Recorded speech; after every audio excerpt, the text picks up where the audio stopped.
If you're living in resentment, you're living in fear, you're living in impatience, you could say, I'm healthy, I'm healthy, I'm healthy, I'm wealthy, I'm wealthy, and with all you want, and that thought's going to stop right at the brainstem and never make its way to the body because you're feeling resentment. And that thought is not consistent with the emotion of resentment. Resentment has a different set of thoughts, right? In other words, once you start opening your heart, it begins to move into coherence. It begins to produce a measurable magnetic field up to 3 meters wide. Now that's frequency, that's energy.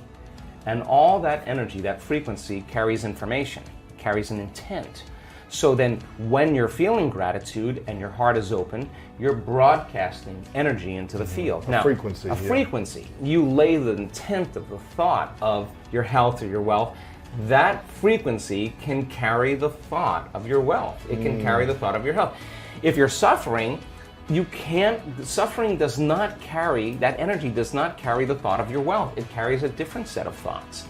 So then we're teaching people how to self-regulate, because if you're going to believe in that future that you're imagining with all of your heart, it better be open and activated. Right. And you better know how to self-regulate. And you have to know the moment you disconnect from the energy of your future because of some circumstance in your life and you lose that feeling, if you're practicing it on a daily basis with your eyes closed, then the next level is to be able to open your eyes and do it right in the moment and be able to self-regulate and change the frustration from some experience in your life back to the energy of your future. Now, that requires great awareness and great effort. But if you have a community of people that are practicing this on a daily basis and they're connected to their future because that's where their mind is, they begin to want the future more than the emotions of the past. So we've done enough measurements now, Louis, to know that we can teach people how to do that, and we have evidence that people can sustain it for 45 minutes to an hour. It's a skill now. They know that they know how to do it. So now they have brain coherence and heart coherence. Well, once the heart begins to become orderly and coherent, it acts as an amplifier and it drives energy to the brain. So now the brain is getting more energy once the heart is open, and then you're thinking a different set of thoughts. And those thoughts produce different chemicals for you to feel more of that. And here comes nitric oxide from oxytocin, and then all of a sudden your heart literally starts to swell. It literally begins to open up, and there's more energy going there, and now you're coming from a different level of mind. Right. So then, what happens to your immune system when you do that? Well, it turns out, we've done an experiment, just 10 minutes a day, 3 times a day with 120 people, trading resentment, frustration, fear, for gratitude, appreciation, and thankfulness. Measuring their immune response, the chemical immunoglobulin A, your primary defense against bacteria and viruses, the best flu shot you'll ever get, lives innately within you. Turns out when you're frustrated, when you're impatient, when you're fearful, the immune system dials down because you're in emergency. All your energy is going for some threat in your outer world. There's no energy in your inner world for growth and repair. But how do you turn that around? So then, as people begin to open their heart, can that chemical begin to elevate? 4 days, 50% change in the 120 people.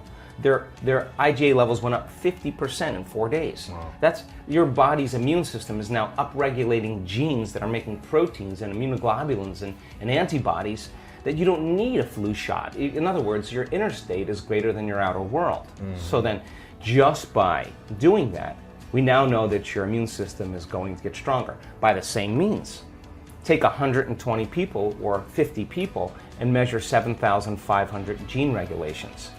Okay? In 4 days, 2 genes that suppress cancer growth and tumors are activated and upregulated. The genes that stimulate stem cells to go to damaged tissues and repair them, upregulated. The gene for oxidative balance is upregulated. Anti-cancer, anti-aging, anti-heart disease, anti-stroke, anti-neurodegenerative, anti-inflammatory, antimicrobial. Just your body's naturally doing this. The gene for neurogenesis, the growth of new neurons in response to novel experiences and learning. This is 4 days. The gene switches on. The gene for more balance in the pituitary and the pancreas, the gene for the microtubules of the cells, the little the little fibers that respond to energy and frequency. So in 4 days, we now know that you can change your genetic destiny if you just practice the inner work. We have research to show that 60 days of meditation, 5 days a week, will lengthen your life. The telomeres, the little shoestrings on the end of your DNA, get longer. That means your biological age is changing. So we have the evidence now to show people what's possible. We have brain scans that are so outside of normal that when neuroscientists see them, they're blown away, because the amount of energy that's in the brain during this transcendental moment is hundreds of times outside of normal. Wow. I mean, you can't make your brain do that. Something is happening to you, and that person's having a transcendental moment. And we now know that we can predict it, and we now know that we can induce it. So then there's the evidence there. Then you take our community and you see people with stage 4 cancer, with Parkinson's disease, with myasthenia gravis, with lupus, with MS, with brain injuries, with rare genetic disorders, with vertigo, tinnitus, kidney failure, all kinds of health conditions, come to a week-long event, and then at the end of that event, they make significant strides in getting beyond the emotions of the past. Now think about this. The science says that the environment signals the gene. That's epigenetics. The end product of an experience in the environment is an emotion. So as long as you're living by the same emotion every single day, you're signaling the same gene in the same way.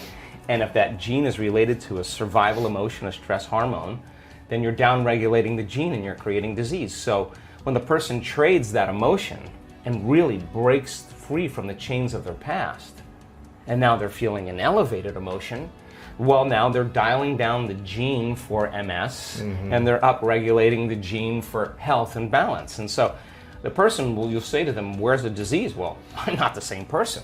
I'm not the, and the side effect of that is a transformation and healing. So the funny thing about it is the person who has the healing is not talking about the healing. Whether it's blind people seeing, deaf people hearing, we have crazy evidence now. What they're talking about is how amazing they feel, because they're refreshed, they got a new lease on life. And so now we have evidence in our research, and that silences the critic to show that what's possible for people. And now we have evidence and testimony, that we have evidence where people will stand on the stage and say, hey, I broke my back in 3 places. I haven't been able to stand up straight. I came into this event hunched over. I couldn't lay down. And now this guy's jumping around on the stage. He's laying on his back. He's touching his toes. He's you can tell. I mean, he's having his moment. We changed somebody. Someone with Parkinson's disease can't swallow, can't chew, can't blow her nose, can't stand up. One moment, the next thing you know, she's blowing her nose, chewing, swallowing. We changed her body, we changed her life, and we changed her future. And she doesn't look like a movie star, and she doesn't look like she's a vegetarian, and she doesn't look like she's buffed. She just looks like a normal person. Now the person in the audience who's watching that and looking at this person and seeing that they're no different than them, it just starts to cause them to think, if someone else can do it, I can do it. So you see the person with the stage 4 cancer that got the voodoo curse that they have 3 months to live. And now they have no evidence of cancer in their body, and they're standing on the stage telling that story, and somebody in the audience is checking her out going, I have the same condition, and if she can do it, I'm going to step right in that footprint. I'm going to do it the way she did it.